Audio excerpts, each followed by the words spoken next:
বিকাশবাবু, এই যে বিজ্ঞপ্তি জারি হলো, এই বিজ্ঞপ্তি থেকে আদতেও কি সুরাহা মিলবে এই চাকরিহারা শিক্ষক? এই বিজ্ঞপ্তি জারি করা হয়েছে যাতে আদৌ কোনো রকম নিয়োগ না হয়।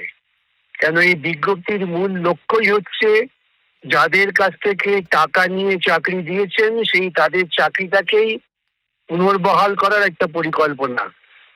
যেসব রুলস টুলস করেছেন এসব রুলস বেআইনি ঘোষিত হবে এবং নিয়োগ হবে না, এটাই হচ্ছে মুখ্যমন্ত্রীর মূল উদ্দেশ্য। তিনি তো ভাড়া শূন্য করে ফেলেছেন, বিজ্ঞাপন, মেলা, খেলা, পুজো, ঈদ, পুরোহিত ভাতা, ইমাম ভাতা এইসব দিয়ে সরকারি কোষাগার শূন্য। ওর কোনো ইচ্ছে নেই পার্মানেন্ট অ্যাপয়েন্টমেন্ট করবার, এবং আপনারা জেনে রাখুন উনি স্কুল শিক্ষক নিয়োগ করবেন না। কেন করার মতো স্বচ্ছ দৃষ্টিভঙ্গি ওর নেই। এই যে বিজ্ঞপ্তিতে বলা হয়েছে যে এক্সপিরিয়েন্সের উপরে নম্বর বাড়বে, এইটাতে এই সব যে করা হয়েছে তো নির্দিষ্ট লক্ষ্য নিয়ে। উনি জানেন এগুলো আদালতে গেলে পরে আটকে যাবে এবং নিয়োগ করতে হবে না, কিছু না। এবং পরবর্তীতে কি বিজ্ঞপ্তির সঙ্গে আপনারা বিরুদ্ধে, এই বিজ্ঞপ্তির বিরুদ্ধে আপনারা লড়াই করবেন?